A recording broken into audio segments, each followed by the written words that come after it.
अब लिलियन भी short drama में काम करने लगे हैं। इस ड्रामा में उन्होंने एक ऐसे व्यक्ति का किरदार निभाया है जिसके पास विशेष शक्तियां हैं। जब वह अस्पताल में अपने परिजन की देखभाल कर रहा होता है, तभी अचानक समय मानो थम जाता है। उसे महसूस होता है कि कोई बेहद शक्तिशाली ऊर्जा जन्म ले चुकी है। दरअसल उसी समय एक युवक अपने गुरु को बचाने के लिए तेज रफ्तार ट्रक से सीधे भिड़ जाता है। उसी पल वह आसमान और धरती में बिखरी आध्यात्मिक शक्ति को अपने भीतर समाहित कर लेता है। वह शक्ति मानो हजारों नदियों की तरह उसके शरीर में उमड़ पड़ती है और उससे एक बेहद ताकतवर योद्धा का जन्म होता है।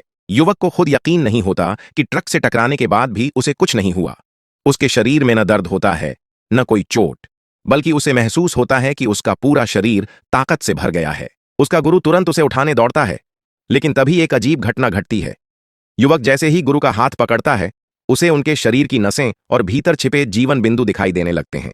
तभी युवक को समझ आता है कि उसे एक खास शक्ति मिल गई है। अब वह किसी को छूते ही उसके शरीर का कमजोर बिंदु पहचान सकता है। उधर जिन गुंडों ने ट्रक से टक्कर मारी थी, वे यह देखकर हैरान रह जाते हैं कि युवक अभी तक जिंदा है। वे तुरंत अपने आदमियों को आदेश देते हैं कि युवक और उसके गुरु दोनों को खत्म कर दिया जाए। खतरे के समय गुरु युवक के सामने ढाल बनकर खड़े हो जाते हैं। गुंडे उन्हें जमीन पर गिरा देते हैं, लेकिन फिर भी नहीं रुकते।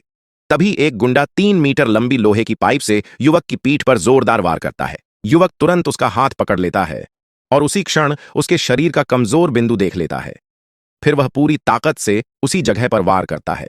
इसके बाद वह बाकी गुंडों को भी उसी तरीके से कुछ ही पलों में धूल चटा देता है। गुंडों को हराने के बाद युवक तुरंत अपने गुरु को अस्पताल ले जाता है। डॉक्टर जांच के बाद बताते हैं कि गुरु की हालत बेहद गंभीर है। 12 घंटे के भीतर ऑपरेशन करना जरूरी है, जिसके लिए लगभग 12 लाख रुपए की जरूरत होगी। यह सुनकर युवक घबरा जाता है। वह अपने सभी दोस्तों को फोन कर मदद मांगता है, लेकिन कोई भी उसे पैसे देने के लिए तैयार नहीं होता। आखिरकार अपने गुरु को बचाने के लिए वह अंडरग्राउंड फाइट क्लब में ब्लैक फाइट लड़ने का फैसला करता है। जाने से पहले वह ली लियंजे को फोन करके अपने गुरु का ध्यान रखने के लिए कहता है। इसके बाद वह अंडरग्राउंड एरिना पहुंच जाता है, लेकिन वहां एक नियम होता है।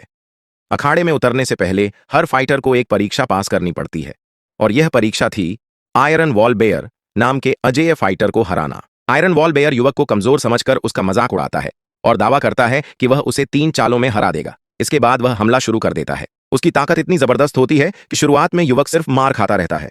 एक जोरदार किक से वह 10 मीटर दूर जाकर गिरता है